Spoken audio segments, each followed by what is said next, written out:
네. 네, 같이 이 시간에 학계 말씀, 이제 오늘부터 5번 시간을 가질 텐데요. 7월 마지막 주까지. 자, 오늘은 원래는 그 학계서 1장부터 시작을 해서 이제 2장밖에 안 됩니다, 사실은. 여러분 지금 성경을 옆에다가 이렇게 학계서 펴 놓으시고요.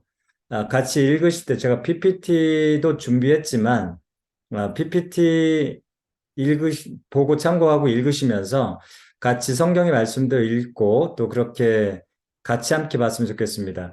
그리고 또 한 가지는 그 본문 말씀을, 의미를 되찾고 그 다음에 그 의미를 가지고 내가 스스로 묵상하는 게 굉장히 중요한데요. 묵상을 하지 않으면 내게 안 됩니다. 그러니까 남의 선포된 말씀 차원으로 그치지 마시고 내가 그 말씀을 내 것으로 내가 소화해서 적용하고 경험하고 체험하고 이렇게까지 우리가 한번 연습을 해보려고 합니다. 그래서 오늘은 역사적인 배경들, 학계서에 대한 역사적인 배경들을 이야기하기 때문에 조금 더 시간이 걸릴 것 같아서 오늘은 묵상을 하지 않고요. 둘째, 셋째, 넷째, 다섯째 이렇게 4번에 걸쳐서 묵상을 같이 한번 저랑 해보도록 하겠습니다. 그래서 오늘은 역사적인 학계서에 대한 상황적인 설명, 왜 학계서가 쓰여졌고, 주요 학계서가 메시지, 무엇을 말하려고 하는가, 네, 그 부분을 다루고요. 그 다음에 1장의 그 전반부까지만 같이 한번 보도록 하겠습니다. 자, 학계서, 우리가 학계서 많이 귀로는 들었죠.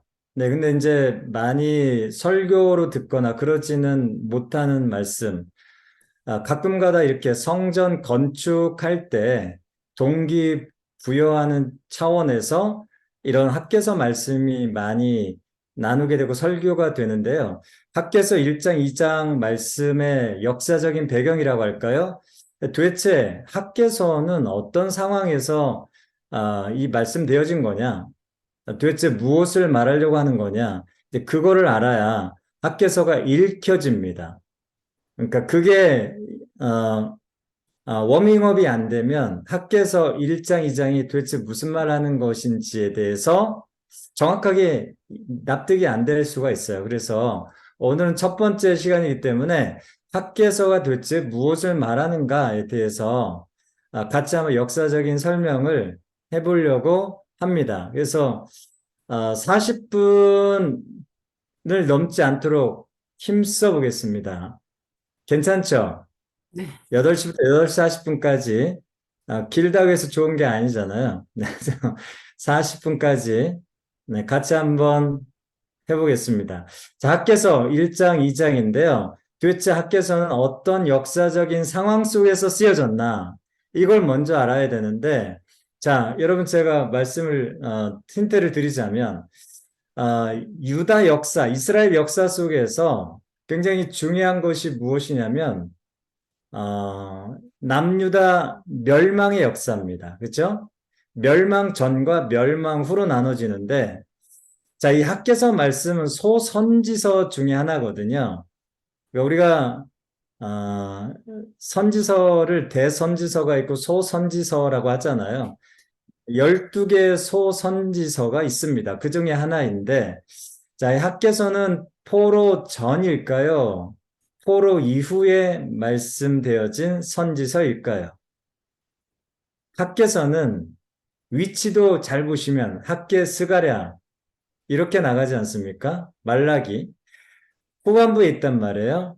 그렇다면 시기적으로 포로 전이 아니라 포로 이후에 쓰여진 말씀이다.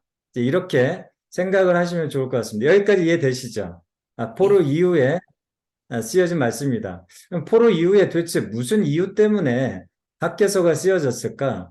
제가 그러면 포로 전과 후를 간단하게 3분만 설명드릴게요. 자, 여기 보세요. 이거 보이세요? 네. 안 보이시면 이렇게 하려고 그랬는데. 자, 보이시죠? 네. 자, 여러분 생각할 때 유다가, 멸망되었는데요. 바벨론. 그쵸? 네, 바벨론에 의해서 멸망이 됐는데, 멸망이 한꺼번에 됐다고 착각하시는 분들이 많습니다. 그렇지 않아요. 멸망도 1차, 2차, 3차적으로 단계적으로 포로가 됐고요.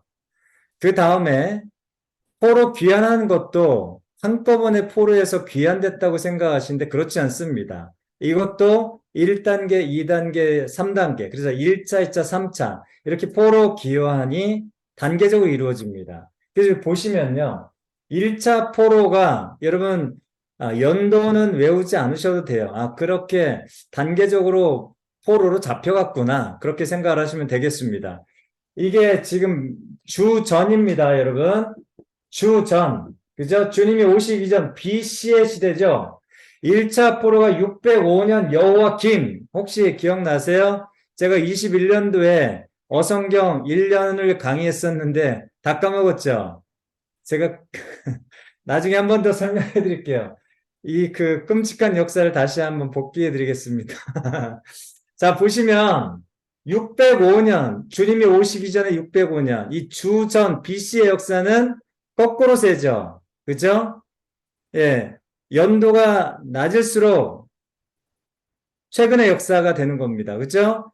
605년 여호와kim, 그 다음에 시드기야, 이게 유다 마지막 황제들입니다. 유다의 마지막 세 왕들이에요. 여호와김 시대 605년에 느부갓네살 왕이 1차 포로로 잡아갑니다. 이때 포로로 잡혀간 사람 중에 1차로 여러분 잘 아시는 다니엘이 1차 포로로 잡혀갔습니다. 기억하세요. 1차 포로 다니엘 포함해서 605년에 여호와김 시대의 첫 번째 포로로 잡혀갔다. 자, 두 번째 포로로 잡혀갔는데 이게 598년입니다. 이게 여호와긴이에요. 예, 형제죠. 여호와긴. 이때 2차 포로 때 잡혀간 사람 중에 여러분 잘 아시는 에스겔 선지자 여러분 아시죠? 네. 이때 당시가 25살 청년의 시대 때 바벨론으로 2차 포로 때 잡혀갔습니다. 그리고 3차 포로 마지막이죠. 이제 마지막 남은 사람들을 3차의 포로로 잡아가는데 이게 586년. 여러분 유다 멸망이 586년이에요. 그래서 이 3차 포로를 기준으로 해서 유다가 멸망했다. 최종적으로. 이 586년에 마지막 왕 시드기야.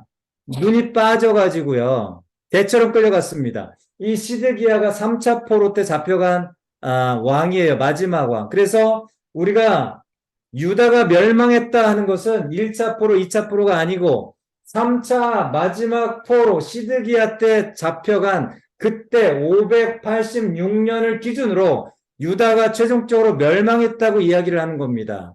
유다가 처음 멸망할 때 586년 멸망할 때 어떻게 됐죠? 뭐가 완전히 회파됐습니까?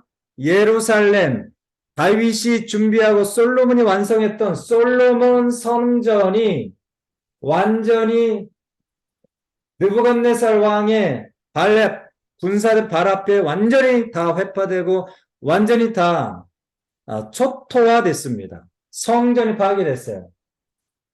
여러분 그래서 이게 포로 70년의 시간이 이제 지나가게 되는 거죠.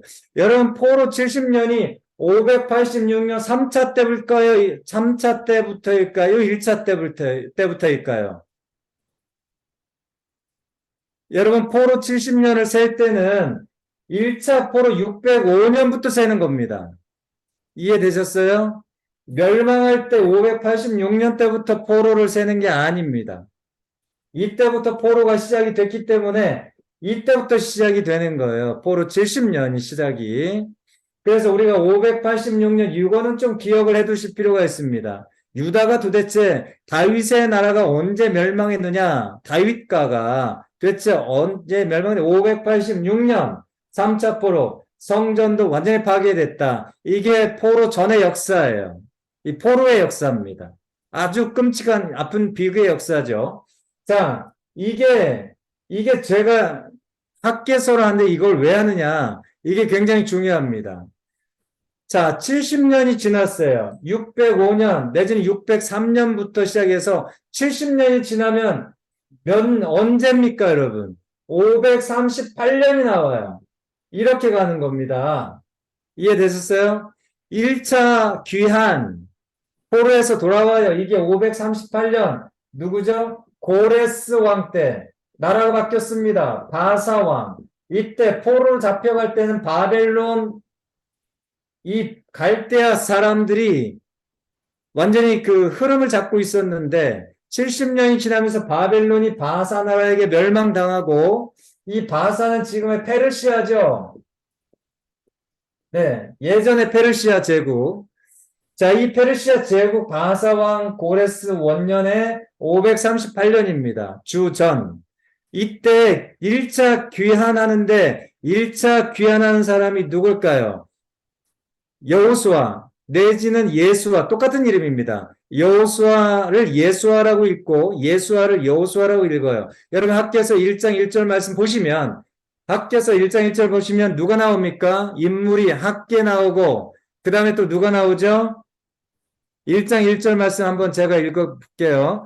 다리오 왕 제2년 여섯째 달 곧 그 달 초하루에 여호와의 말씀이 선지 학계로 말미암아 살디엘의 아들 유다 총독 누구요? 스룹바벨. 유다 총독 스룹바벨.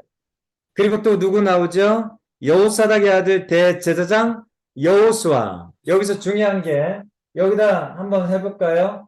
여호수아와 누가 1차 포로를 이끌고 왔냐면 여호수아와 누구요? 스룹바벨. 네, 직분이 다르죠? 여호수아는 대제사장이고 종교 지도자고, 스룹바벨은 정치 지도자네요. 유다 총독으로 왔어요. 그러니까 정치와 종교가 같이 이렇게 1차 포로로 귀환을 한 사람들입니다. 지도자 2명 기억하세요.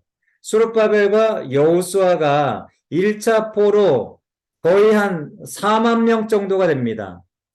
에스라 말씀 보시면요. 4만 명 정도를 이끌고 온 지도자입니다. 자, 1차 포로. 자, 그럼 1차 포로로 온 사람들이 538년에 와서 처음 한 일이 뭘까요? 처음 한 일. 제 얼굴이 자꾸 없어져가지고. 처음 한 일이 뭘까요? 1차 포로로 와서 기억하세요. 성전 재건. 따라서 해볼까요? 성전 재건. 네, 그렇죠. 애니 소리만큼 나네요. 성전 재건입니다. 1차 포로 하면 여호수아와 예수아가 이끌고 왔는데, 그들의 중요한 미션, 처음에 한 일이 뭐냐? 성전 재건. 왜 성전 재건을 하죠? 포로로 잡혀갈 때 3차 때 어떻게 됐다고 그랬어요? 느부갓네살 왕이 사람만 잡은 게 아니라 예루살렘 솔로몬 성전을 완전히 파괴해 버렸기 때문에 그들이 70년으로 돌아왔을 때 가장 먼저 한 일은 뭐다? 성전을 재건하는 일이었다. 두 번째, 포로에서 귀환한 사람이 누구냐? 2차 귀환한 사람이 458년. 여러분, 538년에서 458년 빼면 몇 년 정도가 나오냐면요. 80년의 시간차가 있습니다. 그러니까 1차에서 2차 귀환할 때는 금방 온 게 아니고 80년의 시간차를 두고 온 거예요. 엄청난 시간차죠. 1세대가 30년이라고 한다면요. 거의 3세대가 지나갈 정도의 시간차를 두고 2차 귀환한 겁니다. 2차 귀환한 사람이 누굴까요? 에스라입니다. 여러분 잘 아시는 에스라. 여러분 에스라 하면 어떤 사람이죠? 율법을 부흥시킨, 하나님의 말씀을 다시 들려주고 읽고 부흥시킨 사람. 이해되셨죠? 네. 1차의 가장 큰 미션은 뭐예요? 성전 재건. 2차 에스라가 이끌고 오면서 가장 했던 일은 뭐라고요? 저를 따라서 해보세요. 율법. 율법. 네, 입만 뻥끗하세요. 율법. 율법. 네, 세 번째 3차 귀환 444년입니다. 14년 후에 2차 귀환이 이루어지고 14년 후에 444, 444, 3차 귀환, 마지막 귀환이죠. 이때 누가 인도했냐면요. 지도자가 느헤미야입니다. 느헤미야. 따라서 해보세요. 느헤미야. 느헤미야. 네, 느헤미야는 주로 한 일이 무엇이냐? 성벽을 재건한 겁니다. 뭘 재건해요? 성벽. 성벽 재건. 네, 성벽 재건한 사람이에요. 그러니까 1차, 2차, 3차 다 때가 다른데 1차 귀환한 사람은 성전을 재건한 거고 2차 에스라가 이끌고 와서 귀환했을 때는 율법을 다시 회복시킨 거고 3차 느헤미야가 444년에 귀환해가지고는 성전이 아니라 뭐야? 성벽. 무너진 성벽을 성전을 둘러싸고 있는 성벽을 재건한 사람이 느헤미야입니다. 이해되셨죠? 그렇게 해서 1차, 2차, 3차 포로 귀환이 이제 다 마무리된 건데 이게 어간이 100년이에요. 거의 100년. 그죠? 80년. 1차에서 2차까지 80년의 시간차가 있고 2차에서 3차까지 14년의 시간차가 있어요. 거의 94년이니까 대략 100년의 시간차를 두고 1차, 2차, 3차 포로에서 돌아왔다. 여러분 이게 엄청난 시간의 역사입니다.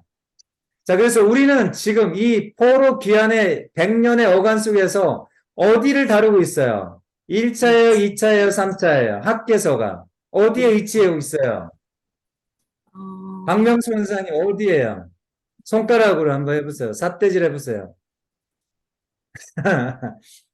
지금 성전 재건인데 성전 재건이잖아. 지금 1차에 1차.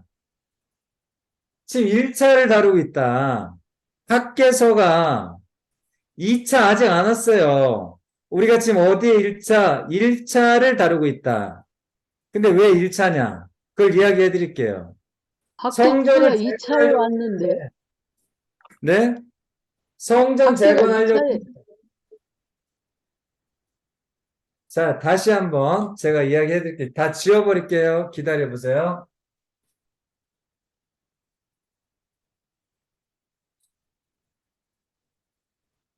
자, 몇 년도에 귀한 1차 귀한 538년에 귀환을 했어요. 여호수아와 스룹바벨과 같이 몇 년도? 538년.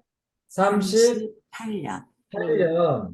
여기다 쓸게요. 잘 안 보이는 것 같아서. 538년에 1차 귀환을 했는데 스룹바벨과 누가요? 여호수아. 여호수아가 4만 2천 명 정도를 데리고 1차 귀환을 했어요. 했는데 성전을 536년에 재건을 합니다. 2년 후에 쉬었다가 힘드니까 성전을 재건하는데 이게 쉽습니까? 아무것도 없는데. 근데 엄청난 그 방해에 부딪히게 돼요. 엄청난 방해에 부딪혀가지고 성전 재건이 어떻게 되냐면 중지가 됩니다. 중단이 돼요. 중단. 몇 년까지 중단이 되냐면 520년까지 중단이 됩니다. 536년 처음 시도했는데 520년이 지나도록 성전 재건이 그냥 멈춰버렸어요. 중단됐어요. 방해 때문에. 몇 년 동안 가만히 있었던 거죠? 16년 성전 중단된 채로 그냥 성전 재건하지 않고 있었어요. 이게 지금 학계서의 배경이에요. 하나님이 성전을 536년에 재건하도록 말씀하셨는데 520년이 지나도록 16년 동안 스탑하고 멈추고 중단이 됐더라. 그래서 바로 이 520년에 누가 나타났어요? 학계가 나타나가지고 뭘 해라? 다시 성전을 재건하기 시작해라. 이렇게 말씀한 게 학계 선지자예요. 이게 전부예요. 그래서 학계 말씀 쓴 거예요. 그 학계 주요 메시지가 뭘 것 같아요? 성전을 다시 멈춰진 성전을 다시 수축하고 재건하기 시작해라. 이거를 강압적으로 하는 게 아니라 설득적으로 굉장히 성전을 재건할 수 있도록 하는 거예요. 자, 이거를 이제 1장과 2장에서 계속 보는 겁니다. 이해되셨죠? 네. 네? 그러면 우리 한번 목사님, 생각해 볼게요. 목사님, 왜 성전이 중단될 수밖에 없었는가? 성전은 왜 중단될 수밖에 없었는가? 여러분 이게 학계에서는 안 나와요. 근데 여러분, 동시대 에스라가 2차 귀환했던 사람이죠? 바벨론에서 이 소식을 듣고 이것들을 말씀으로 기록해 놨어요. 이게 에스라입니다, 에스라. 그래서 굉장히 귀중한 자료가 왜 성전이 중단이 되었는지 16년 동안 왜 중단이 됐는지 나오고 있어요. 자, 오늘 이 화면 공유를 통해서 같이 한번 읽겠습니다. 여러분, 제가 왜 이렇게 목소리 크게 하냐면요. 졸지 말라고. 자, 같이 한번 보겠습니다. 거기에 고레스 원년에 이게 무슨 말씀이냐면요. 아까 제가 538년에 포로 1차 귀환했다고 그랬죠. 네. 그죠? 이제 포로에서 고레스가 돌아가서 성전을 지으라고 한 말씀이 에스라 1장부터 나옵니다. 이게 1차 귀환에 대한 이야기예요. 넘어갈게요. 자, 그 다음 성전 건축을 방해했어요. 누가 방해했어요? 거기 말씀 보고 이야기해요. 사마리아 사람들이 방해했는데 이게 에스라 4장 1절부터 6절까지 말씀 보시면 정확하게 왜 방해했는지가 나옵니다. 첫 번째 1절부터 같이 한번 6절 말씀까지 숨도 안 쉬고 한번 같이 한번 읽어보겠습니다. 시작이요. 사로잡혔던 자들의 자손이 이스라엘의 하나님 여호와의 성전을 건축한다함을 유다와 베냐민의 제적이 듣고 2절이요. 솔바벨과 족장들에게 나와 이르되 우리도 너희와 함께 건축하게 하라. 우리도 너희와 같이 너희 하나님을 찾노라. 아수르 왕 에사랐더니 우리를 이리로 오게 한 날부터 우리가 하나님께 제사를 드리노라 하니 여기서 중요한 말씀이 뭐죠? 사마리아 사람들이 뭘 들었어요? 야, 쟤네들이 포로에서 귀환해가지고 성전을 건축한다더라. 그러니까 사마리아 사람들이 자기들도 하나님 찾고 예배 드리고 있는데 뭘 제안한 거죠? 2절의 말씀 보시면 스룹바벨과 족장들에게 나와서 뭘 제안했어요? 야, 우리들도 사마리아 우리들도 너희와 같이 성전 건축하고 싶은데 끼워줘. 이런 필요를 이야기했어요. 그러니까 우리도 하나님 찾아 제사해 성전 같이 지었으면 좋겠어. 안 되겠어? 2절에 그렇게 제안을 했는데 3절에 같이 한번 읽어볼게요. 뭐라고 대답했습니까? 시작이요. 소롯바벨과 예수아와 기타 이스라엘 족장들이 이르되 우리 하나님의 성전을 건축하는데 너희는 우리와 상관이 없느니라. 아사왕 고레스가 우리에게 명령하신 대로 이스라엘 하나님 여호와를 위하여 홀로 건축하리라. 뭐라고 수룹바벨과 여호수아와 족장들이 대답을 해줬어요. 우리도 껴줘. 사마리아 사람들이 그러니까. 뭐라고 이야기했어요? 여기서 성전을 건축하는데 너희는 우리와 상관이 없는 놈들이야. 이렇게 이야기했어요. 여러분이 사마리아 사람들이라면 어떤 마음이 들 것 같아요? 거절감이 들겠죠? 그쵸? 거절감. 이거 굉장히 중요한 상처입니다. 누군가 나의 존재를 거절하는 것 같은 느낌처럼 아픈 감정이 없어요. 더군다나 사마리아는 피가 섞여가지고 유대인들이 항상 배척하고 개처럼 여기고 혐오의 대상이었죠. 늘 그 존재에 대한 정체성에 대한 굉장한 그 아픔과 상처가 있는데 거기에다가 소금을 뿌렸어요. 너희는 우리와 상관이 없어. 우리 홀로 지을 거야. 이렇게 하면서 엄청난 깊은 거절감의 상처를 줍니다. 그러니까 거절감의 상처를 받으니까 어떻게 되죠? 굉장히 그 엄청난 분노로 일어납니다. 그래서 성전을 못 짓게 방해하기 시작하는 거예요. 4절 말씀 같이 읽겠습니다. 시작. 이로부터 그 땅 백성이 유다 백성의 손을 약하게 하여 그 건축을 방해하되 5절 말씀. 바사왕 고레스의 시대부터 바사왕 다리오가 즉위할 때까지 관리들에게 뇌물을 주어 그 계획을 막았으며 6절 아수에로가 즉위할 때 그들이 글을 올려 유다와 예루살렘 주민을 고발하니라. 보세요. 건축을 방해하는데 손을 약하게 한다. 두 번째는 뇌물을 관리들에게 대대로 주어가지고 계획을 막는다. 세 번째는요. 주민을 고발한다. 그 다음에 말씀 한번 볼게요. 23절, 24절. 네, 23절, 24절 한번 보겠습니다. 거기 보시면 23절에 뭘 억제했어요? 뭘로 억제했어요? 제일 마지막 보세요. 23절. 유다 사람들을 보고 권력으로 억제하여. 그쵸? 이게 그 바사의 엄청난 강력한 정치력과 권력을 가지고 그 성전의 공사를 방해해서 결과는 24절 어떻게 됐습니까? 다리오 제2년까지, 그러니까 학계 시대까지 이 성전의 공사가 중단되니라. 정확하게 이유 나왔죠. 자, 화면 공유 꺼주시고요. 꺼주시고요. 자, 저를 한번 봐주시겠습니까? 저를 한번 봐주실래요? 자, 그러면 잘 보세요. 잘 보세요.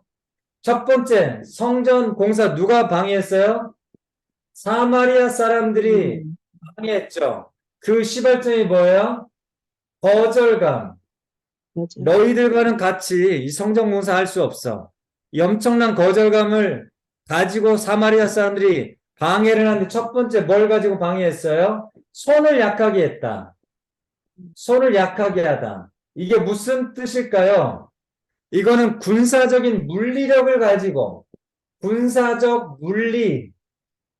물리력, 총칼을 앞세우고 성전 건축하면 다 죽여버릴 거야 라고 하면서 거기서 무력 시위를 한 거예요. 그럼 여러분이라고 생각한다면 내가 성전에 공사 벽돌 짓다가 벽돌 쌓다가 내가 활맞게 생겼는데 여러분 성전 공사하겠어요 지금? 생각을 해보세요. 내 아내가 내 아들이 성전 공사하다가 죽게 생겼는데 거기 참여하라고 하겠냐고요. 도저히 할 수 없다. 그래서 한 사람씩 두 사람씩 어떻게 됩니까? 성전 공사에서 뒤로 빼는 거예요. 그러니까 손이 없는 거야. 성전 공사에 참여할 손이 자꾸 줄어드는 거예요. 이걸 말하고 뭐라고 표현했냐? 손이 약하게 된 거예요. 군사적으로 완전히 거기 앞에 창칼로 대드니까 이건 방법이 없는 거라. 두 번째는 뭐예요? 관리들에게 어떤 관리일까요? 이 성전 공사를 관리하는 바사 나라의 실제적인 그 관리들에게 뇌물을 대대로 줘버리니까 어떻게 됩니까? 행정력으로 대치하는 거예요. 행정력과 정치력을 가지고 이렇게 뇌물을 주어서 하니까요. 방법이 없는 거예요. 물자가 안 와요. 물자가 있어야 뭔가 이렇게 성전을 건축할 거 아닙니까? 세 번째는 뭐예요? 세 번째가 뭐죠? 뇌물 주어서 하게 하고 세 번째 뭐죠? 주민을 고발한다. 여러분 고발이라는 게 법적인 소송이죠. 여러분 법정 소송 걸려봤어요? 검사한테 법정 피소를 당해봤냐고요. 여러분 형사 고발이 되면 어떻게 됩니까? 일단 가서 재판을 받아야 돼요. 죄가 있든지 없든지. 야, 저 사람이 주동자다. 성전 건축의 주동자다. 하지 말라고 그랬는데 해. 바사 나라에 고발이 되면 어떻게 됩니까? 가서 법적인 길고 긴 싸움을 어쨌든 거기서 변론을 해야 돼요. 변호사 사야 돼요. 물질 들어요. 사람 가정 피폐해져요. 가정 깨집니다. 아버지가 피소가 걸려가지고 피고인 됐어요. 여러분 어떻게 됩니까? 법정 싸움 되면요 가정 깨지기 십상입니다. 이렇게 되니까요. 여러분 누가 앞서서 성전 건축하겠냐고요. 그리고 권력으로 딱 억제해 버리는데 왕의 조서를 써가지고 이 성전 공사하면 이거 완전히 그 권력을 억제하는 거잖아요. 이런 완전히 사방의 어떤 그 군사적으로 물리적으로 법정 고소로 그다음에 뇌물을 통해서 관리를 매수하고 이렇게 하다 보니까 성전을 재건할 수 있는 방법이 없어졌어요. 그래서 몇 년 동안 536년에 시작을 했는데 520년 동안 16년 동안 성전을 재건하지 못하고 그냥 손 놓고 있었다. 여러분 이게 누구 잘못입니까? 여러분 누구 잘못이에요? 이스라엘 백성들 잘못이에요? 저는 이스라엘 백성들 잘못이 아니라고 생각을 합니다. 이거 당연한 거 아니에요? 그래서 520년에 누가 나타난 거예요? 520년에 16년 후에 학계라고 하는 선지자가 나타나서 야 다시 한번 성전을 다시 재건하기 시작해라. 이거를 이야기했다는 거 아닙니까? 이게 학계서예요. 여러분 잘 아시겠죠? 그럼 여기까지. 학계서에 대한 왜 학계서가 말씀의 1, 2장을 통해서 뭘 이야기하는가를 이야기했습니다. 그러면요, 한 번 더 살펴보고, 이제 뭐를 살펴보냐면요, 백성들이 어떻게 생각했는가를 보는 거예요. 백성들이. 여러분, 학개서 1장 2절 말씀 같이 한번 읽어보실래요? 학개서 1장 2절. 아유, 벌써 30분이네. 1장 2절 말씀 같이 한번 읽어보겠습니다. 시작요. 만군의 여호와가 이같이 말하여 이르노라. 이 백성이 말하기를 여호와의 전을 건축할 시기가 이르지 아니하였다느니라. 백성들이 그 당시에 536년부터 520년, 이 16년 동안 한 생각이 뭐예요? 생각. 첫 번째 생각. 시기가 아니야. 무슨 시기가 아니에요? 성전을 건축할 때가 아니다. 때가 아니야, 때가. 여러분, 이렇게 생각하는 게 맞아요, 틀려요? 현실적으로. 이렇게 생각하는 게 당연하다. 저라도 이렇게, 목사인 저도 이렇게 생각할 것 같아요. 이거 하나님이 막으시는 거야. 하나님이 지금 환경을 막으셔서 이게 지금 하나님의 때가 아니야. 좀 기다리자. 이렇게 생각하는 게 합리적이고 이성적이고 굉장히 바른 판단이라고 생각했다는 거예요. 근데 놀라운 것은 하나님이 이렇게 생각했느냐는 거예요. 인간은 환경을 이렇게 해석했는데 지금도 마찬가지예요. 환경이 다 막혀버리면 우리는 어떻게 해석합니까? 이거 하나님의 때가 아니고 우리가 더 기다려야 돼 이렇게 생각을 하는데 하나님 앞에 안 묻잖아요. 하나님 지금 이렇게 하나님의 때입니까? 아닙니까? 하나님 막으시는 겁니까? 사람이 막는 겁니까? 여러분 이거 안 묻잖아요. 이스라엘 백성도 안 물어봤다는 거예요. 그냥 그들이 상황을 자의적으로 해석할 때 환경이 이렇게 다 동서남북 막혀버렸으니까 하나님이 막으시는 거야. 하나님의 때가 아직 이르지 않았다. 이렇게 자의적으로 해석했다는 거 아닙니까? 16년 동안. 근데 하나님 뭐라고 해석하는 거예요?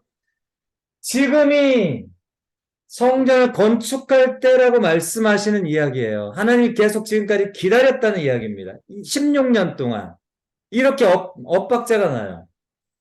자, 그래서 이 16년 동안 사람들이 뭐에 집중했을까요? 이 잃어버린 16년 동안, 제가 잃어버린 16년이라고 표현했습니다. 잃어버린 16년 동안 사람들이 뭐에 집중했을까요? 성전에 집중하기보다는 뭐에 집중? 생존에 집중했다.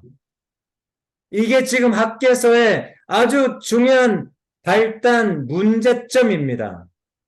사람들이 사명을 잃어버리면, 사람들이 비전을 잃어버리면 뭐에 집중하기 시작할까요?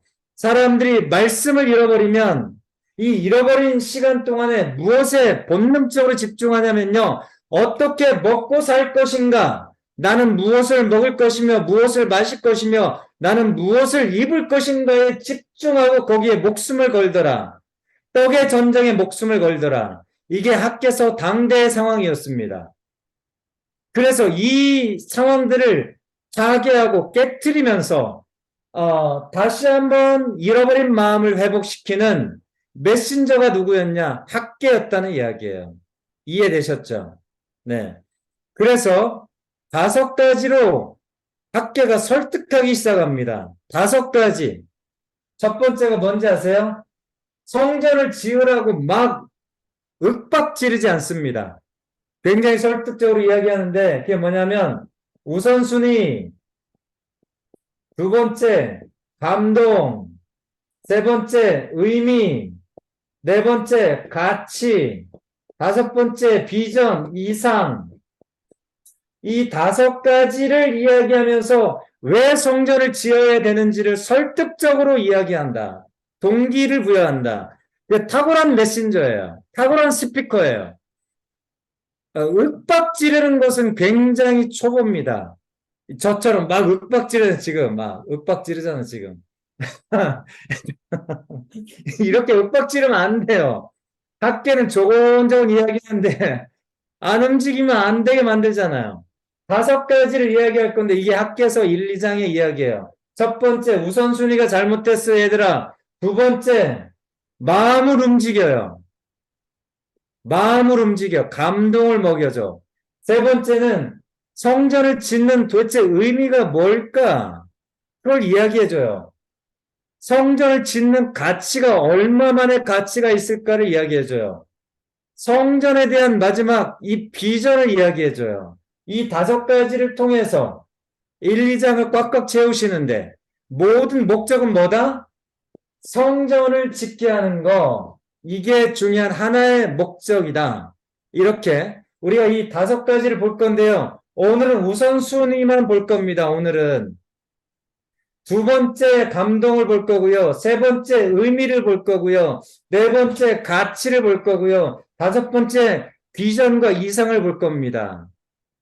그래서 두 번째부터 5번째까지 우리가 묵상을 해볼 겁니다. 오늘은 우선순위만 볼 거예요. 우선순위. 자, 그래서 이 학계서 주제가 뭐죠? 감동에서 두 번째. 감동에서 어디로? 이상으로. 본문에서 묵상으로 해요. 그래서. 자, 그러면 오늘 마지막 미션. 우선순위가 잘못됐어, 얘들아. 그 말씀 본문을 같이 뒤집어 보겠습니다. 자, 제일 마지막 한번 보실래요? PPT.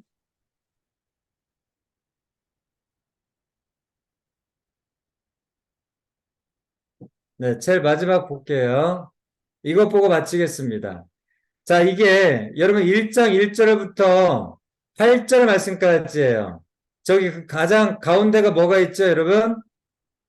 경제적 가난이 있죠. 네. 자, 이제 공유 끝내주시고요. 공유를 끝내주시고요. 네, 저를 보세요. 자, 말씀을 한번 보시면, 자, 우선순위를 볼 겁니다. 우선순위. 우선순위. 첫 번째 1절부터 11절 말씀까지의 본문이에요. 이 우선순위에 대한 주제는 뭐냐면 1절부터 11절 말씀까지인데, 자, 저랑 같이 샌드위치를 하나 찾아보겠습니다. 이 학계서 1장 1절부터 11절에 샌드위치가 숨겨져 있다. 어디냐? 5, 6, 7절 말씀 보세요. 5절 말씀 같이 한번 읽어볼래요? 제가 한번 읽어볼게요. 그러면 이제 만군의 여호와가 이같이 말하노라. 너희는 뭐를 살필지니라? 너희의 행위를 살필지니라. 자, 샌드위치가 뭐예요? 이거잖아요. 이게 샌드위치죠? 그죠? A에 뭐가 있어요? 행위를 살펴라. 그죠? B가 뭐 있어요? 이게 몇 절이죠? 5절이잖아요. 6절 말씀 같이 한번 읽어보겠습니다. 시작. 너희가 많이 뿌릴지라도 수확이 적으며 먹을지라도 배부르지 못하며 마실지라도 흡족하지 못하며 입어도 따뜻하지 못하며 일꾼이 싹을 받아도 그것을 구멍 뚫어진 전대에 넣음이 되느니라. 여기 여러분 엄청나게 자세히 설명했는데 결국은 무슨 이야기예요? 수확이 적다. 배부르지 못한다. 흡족하지 못한다.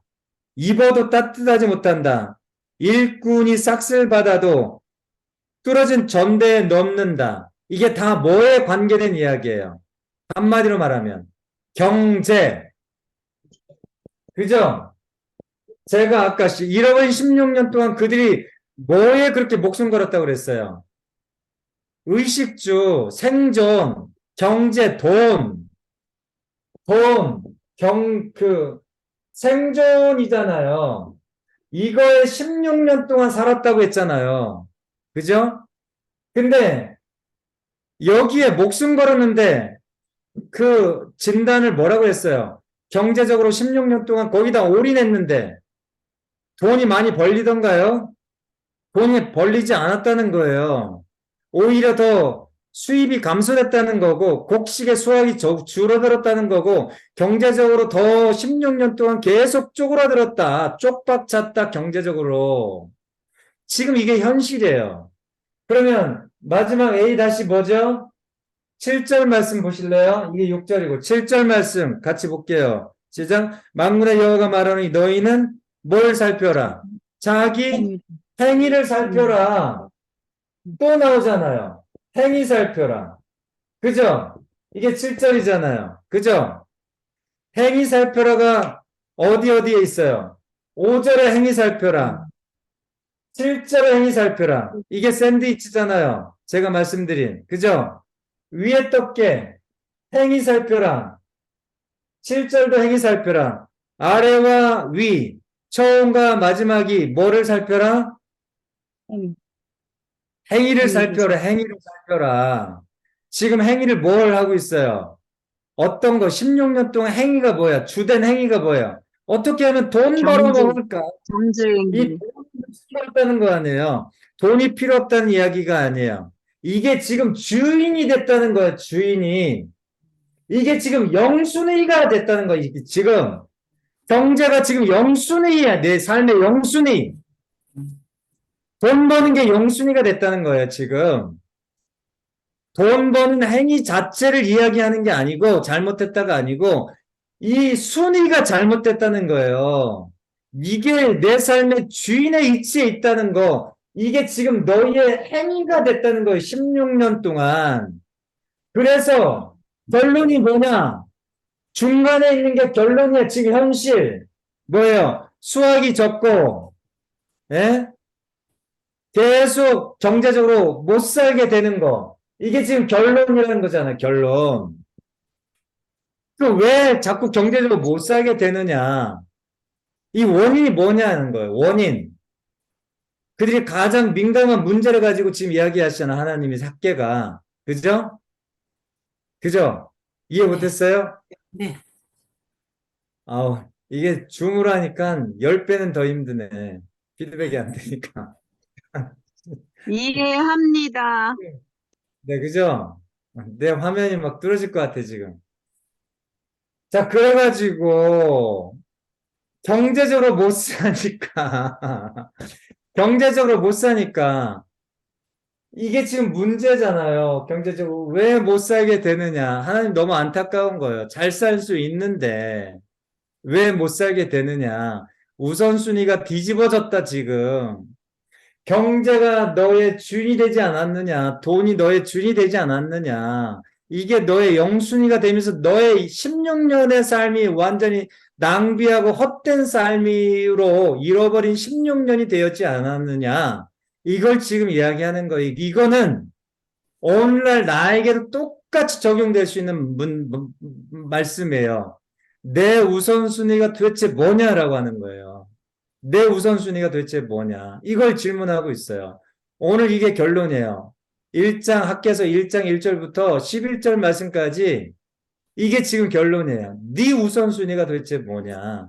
이게 우선순위가 허투루 들을 게 아니라 우리의 모든 전반적인 삶의 질서를 세우는 굉장히 중요한 영적 질서라는 거예요. 이게 흐트러지면 가장 하나님이 있어야 될 자리에 하나님이 있지 않으면 이 영적인 삶의 질서가 완전히 와장창 깨지고 경제적으로 피폐해지고 진짜 하나님이 주시는 복된 삶을 우리가 누리지 못한다. 이걸 정확하게 표현해 주고 있는 겁니다. 이해되셨죠? 그래서 예수님이 이걸 정확하게 진단해 주셨어요. 예수님이 뭐라고 진단해 주시죠? 마태복음 6장 33절 같이 외워볼까요? 제가 늘 이야기하잖아요. 마륙 33. 너희는 먼저 그의 나라와 의를 구하라. 그리하면 이 모든 것을 너희에게 더하시리라. 여기서 가장 중요한 부사가 뭐죠? 먼저라는 이야기예요. 너희는 먼저 그의 나라와 의를 구하라. 그 전에 말씀이 뭐예요? 무엇을 마실까? 무엇을 먹을까? 무엇을 입을까? 염려하지 말라. 믿음이 적은 자들아. 참새 비유, 백합화 비유 나오잖아요.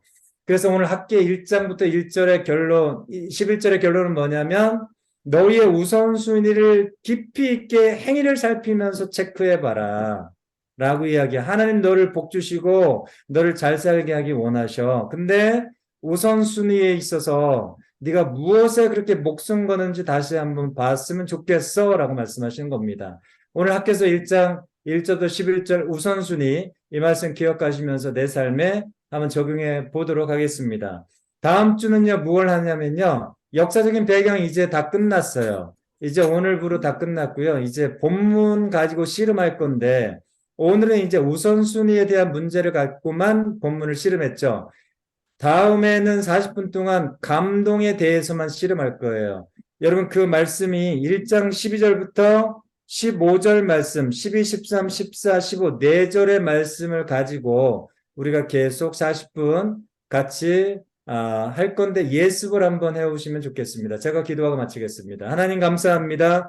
하나님 정말 우리의 삶의 우선순위에 대해서 하나님 말씀하시고 점검하여 주시니 감사합니다. 내 삶에 그토록 하나님 목매이게 하는 것이 무엇인지, 하나님 나의 영혼력 전체가 하나님 무엇에 목숨 걸게 만드는지 다시 한번 내 행위를 살피며 주 앞에 서게 하여 주옵소서. 아버지 하나님, 하나님의 자리에 하나님 정말 그 어떤 것이 와 있는지 다시 한번 확인해 보고, 하나님 정말 주인의 자리에 우리 주인님만 온전히 통치하게 하여 주옵소서. 감사드리며 예수님의 이름으로 기도합니다. 아멘.